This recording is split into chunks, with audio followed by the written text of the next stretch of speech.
I heard it through the wall, my father's voice, low, certain, final. Your sister, she doesn't deserve a dime. She's out. And then the worst part, the silence, followed by my mother's smile. Not protest, not defense, just approval. I didn't say a word. I didn't let the floorboards creak. I just turned, walked down the hall, and made my decision. By the time dawn touched the curtains, every cent with my name on it was already gone. That was the moment they lost me, not because of what they said, because of what they revealed. You'd think betrayal comes loud with shouting and slammed doors. Mine came quiet. I used to believe my parents loved me in their own way. My father, the provider. My mother, the caretaker. My sister, their golden child. I convinced myself it was fine that she got more affection, more attention, more second chances. I thought being the responsible one earned me respect. But responsibility doesn't win you anything in a family that thrives on greed. It just makes you predictable and easy to steal from. The signs were there before that night. Documents missing from my desk. Bank mail opened before I touched it. My sister suddenly wearing clothes too expensive for her part-time paycheck. My father's casual questions about my salary, phrased like jokes but sharp with intent. I ignored it. I told myself I was paranoid. But hearing him say it out loud, "She doesn't deserve a dime," turned paranoia into certainty. I wasn't paranoid. I was prey. That night, I became something else. I didn't cry. I didn't confront them. I just sat at my laptop. Steady hands, calm breath. I transferred my money, every savings account, every certificate of deposit, every retirement contribution into new accounts under a trust. One signature, one firewall they could never break through. By sunrise, I was no longer vulnerable, and they had no idea. The weeks that followed were performance. I listened to my father brag about the investments he was making for the family's future. He spoke as if my accounts already belonged to him. My mother would glance at me, that sly smile on her lips, waiting for me to flinch. I never gave her the satisfaction. And my sister? She walked around with the arrogance of someone promised an inheritance she didn't earn.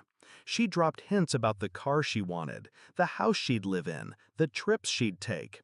My future already spent in her head. I let them dream. What they didn't know was this: the will they were counting on had already been rewritten. Months earlier, after one too many jokes about me being the independent one, I'd gone to my lawyer. I made changes, quietly, thoroughly. I left everything to someone else, someone outside the family. The details didn't matter to them because they'd never imagined they'd need to know. By the time my parents discovered my trust, my accounts were untouchable. By the time they tried to lean on me financially, their credit had already begun to rot. I'd reported the accounts they siphoned in my name, unauthorized use. The debt they thought they'd hidden under me came roaring back with their signatures all over it. I didn't need to ruin them. I just needed to stop protecting them from themselves. The confrontation came sooner than I expected. One evening, my father cornered me in the kitchen. His voice shook, but his pride tried to hold. "Where's the money?" I looked him in the eye, calm, steady, the way a surgeon looks at a patient already on the table. Safe. His jaw clenched. "It's family money. You don't just walk away." That was the first time I laughed. "Family?" I said. "You already decided I was out."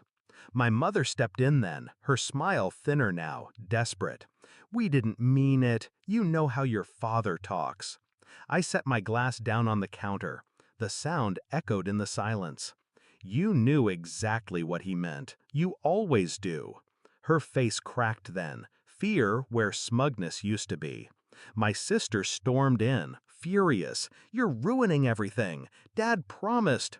"Dad promised you my life," I cut in, "but it was never his to give." The fallout was brutal. Their creditors came knocking. The debts in their name swallowed their savings. The house they thought they'd secure with my money slipped through their fingers. My sister's big plans evaporated into smoke. And me? I watched from the outside, untouched. Every letter, every phone call, every desperate plea deflected. I was no longer their scapegoat. I was the wall they broke themselves against. I think back to that night often. My father's certainty, my mother's smile, the knife they thought they'd slid between my ribs. I let them believe they had me. I let them believe I was weak, predictable, theirs to use. But that night, when I moved my money, I moved something else. My loyalty, my forgiveness, my last tie to them. Now, when I see them, I don't feel anger. I don't feel pity. I